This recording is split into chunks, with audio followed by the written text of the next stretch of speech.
Tears of Zola. Zola sat quietly in the corner of the small, dimly lit living room, clutching a torn piece of cloth that once belonged to her mother. Her large eyes, wet and red, stared at the worn-out sandals on her tiny feet. Outside, people gathered beneath a blue and white tent for the final rites of her parents, both gone in a tragic road accident just 2 weeks earlier. At only 8 years old, Zola had seen more sorrow than any child should. Her world had shattered in a single day. Now, she had to face a new one, unknown and cold. "Zola, come," a deep voice said. She turned and saw her uncle, Kwabena, standing at the door. He wore dark sunglasses and a frown that never seemed to leave his face. "You be coming with me to Accra." "Pack your things," he said flatly, not bothering to kneel or speak gently. Zola nodded slowly, her heart pounding. She didn't know Uncle Kwabena well. He had visited the village only once before, years ago. She remembered his wife, Memsawa, as a woman with sharp eyes and an even sharper tongue. Her grandmother walked her to the car. She wept silently, pressing a small Bible into Zola's hand. "God is with you, my child," she whispered. As the car pulled away, Zola looked back at her grandmother, her village, and the graves of her parents. Tears rolled down her cheeks, and a storm began to brew in her little heart. Accra was loud and fast. Cars honked without end, and strange voices filled the air. Zola clung to her small bag as they entered a narrow street lined with kiosks and rusted gates. Uncle Kwabena's house stood behind a high wall. Inside, Memsawa stood with her arms folded. She didn't smile. "So this is the girl?" she asked, as if Zola was a piece of furniture. "Yes," Kwabena replied, already walking away. "Listen, little girl," Memsawa said, kneeling just enough to get closer to Zola's face. "This is not your father's house. You'll eat what I give you, do as I say, and speak only when spoken to. Do you understand?" Zola nodded, fear choking her throat. The room she was given had no fan, no bedsheet, and smelled of old clothes. She placed her bag down and sat on the bare mattress. That night, she wasn't served dinner. Memsawa said she needed to earn her place. The next morning, she was woken at 4 a.m. to fetch water. Her arms trembled under the weight of the bucket. When she spilled a little, Memsawa slapped her hard across the face. "Useless girl," she barked. Zola didn't cry. She simply bent and cleaned the floor. The days turned into weeks, and Zola's suffering only deepened. Each morning began before dawn. She swept the compound, washed dishes, cleaned the toilets, and scrubbed the floors. Her tiny hands, once soft and delicate, were now covered in scars and burns from hot water and beatings. Memsawa watched her like a hawk, always ready to strike. Zola was not allowed to eat with the family. She ate alone, if at all, leftovers, cold kenki, or sometimes just gari soaked in water. Often, there was nothing. She would curl up on her small mattress at night, stomach growling, tears soaking her pillow. At school, things weren't any better. Her uniform was oversized and torn, her shoes mismatched. She rarely had books. Some classmates mocked her, calling her a village girl or housemaid. Still, Zola listened in class. She loved reading, especially stories about girls who found freedom and happiness. Sometimes, she imagined she was one of them. One afternoon, she mistakenly dropped a plate while washing dishes. The plate shattered on the tiled floor. Memsawa rushed in like a storm. "Who will pay for that, eh? Your dead mother." She dragged Zola by the arm and beat her with a broomstick until her skin broke. Zola screamed, her body shaking with pain. That night, as she lay crying, she whispered to her mother in the dark. "Mama, are you watching? Why did you leave me?" A glimmer of hope came in the form of Auntie Abina, Zola's class teacher. She was a soft-spoken woman with a kind face and big eyes that always seemed to notice too much. "Zola," she said one afternoon, kneeling beside her during break time, "are you okay?" Zola hesitated. She looked down at her bruised hands and said nothing. Auntie Abina noticed the limp, the fresh cuts, and how Zola flinched when touched. She began keeping an eye on her more closely. The following week, Zola fainted in class. When she regained consciousness, she was lying in the school sick bay, with Auntie Abina holding her hand. "You haven't eaten today, have you?" the teacher asked softly. Zola shook her head slowly. Auntie Abina brought her food from the school kitchen. As Zola ate slowly, tears streamed down her face. It had been 2 days since she last ate properly. Auntie Abina knew something was wrong, deeply wrong. That night, she called the school social welfare contact and made a quiet report. Zola didn't know it yet, but someone had finally begun to fight for her.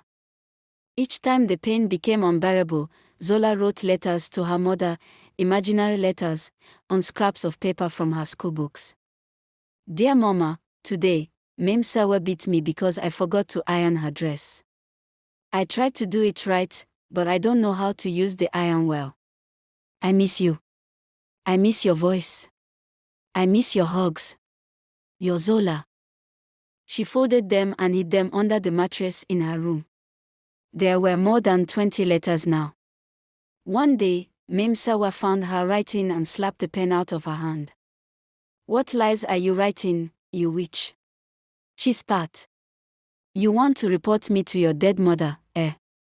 Zola was punished with pepper in her eyes. She screamed until her voice went hoarse. But the next day, with one eye still swollen, she wrote another letter. "Dear Mama, today was the worst. But I'm still alive. I want to believe you're watching. I want to believe one day, someone will save me. Maybe the angels will come soon. I love you." 2 days after she fainted in class, Zola was once again sent to school without food. Her arms ached from scrubbing the compound the night before, and her legs were bruised from a punishment she received for not smiling at visitors. When she arrived at school, her body could no longer endure the hunger. She collapsed at the morning assembly. Her schoolmates screamed, and teachers rushed to her side. This time, Auntie Abina refused to wait. She took Zola straight to the hospital, against Mem Sawa's wishes. The doctor confirmed severe malnutrition, bruises consistent with repeated beatings, and signs of emotional trauma. The nurse gasped when they removed Zola's blouse to reveal her back. It was covered in fresh cane marks. Within hours, social welfare officers arrived. Mem Sawa tried to lie. "She's just a stubborn girl. She lies and steals," she snapped, folding her arms. But they weren't listening to her anymore. The officers demanded to inspect the house. When they arrived at the house, Zola was still at the hospital, sleeping for the first time without fear. The officers searched her room and found the letters, the ones she had written to her dead mother. One of the officers, Madame Didi, read them in silence, her hands trembling. With every word, her eyes filled with tears. "Listen to this one," she said. "Dear Mama, sometimes I want to die. But I remember you used to say Zola is a fighter. I want to fight, Mama, but it's hard. They hate me here. I think even God has forgotten me." The social worker couldn't take it anymore. She picked up the letters, took photos of the room, and called the police. Within an hour, Mem Sawa and Uncle Kwabina were in handcuffs. Neighbors stared as officers led them away. "She was just a girl," one woman shouted. Zola didn't know it yet, but her cries had finally been heard. In court, the truth was undeniable.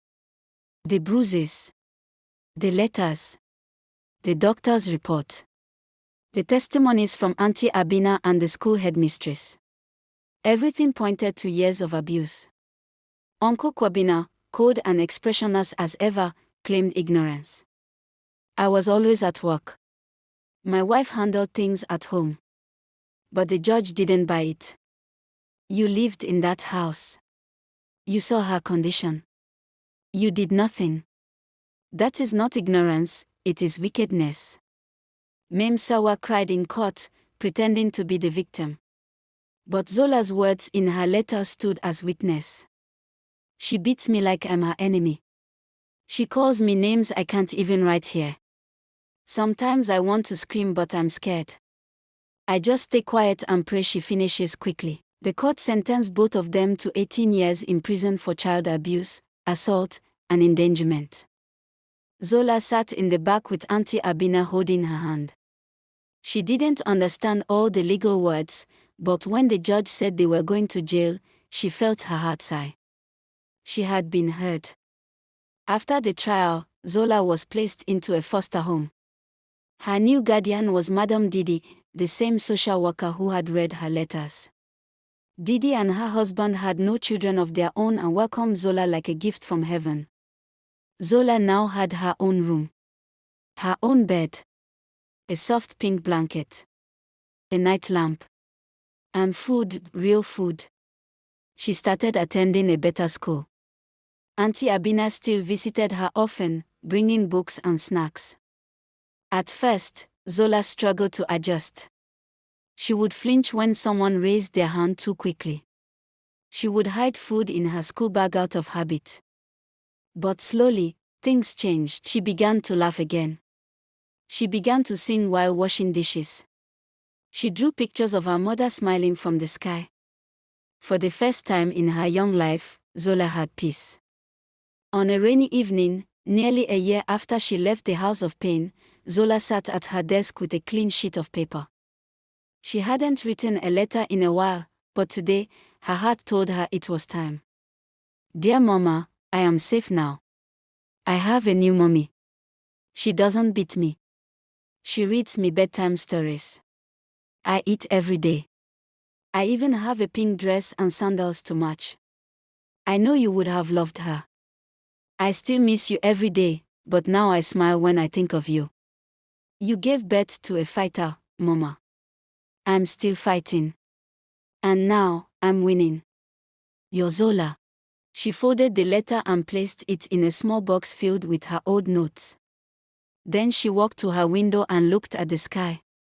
For the first time, her tears were not of pain, but peace. The rain stopped. The stars appeared. And somewhere in the sky, Zola believed, her mother smiled. The end. Thank you for watching. Don't forget to follow us for more.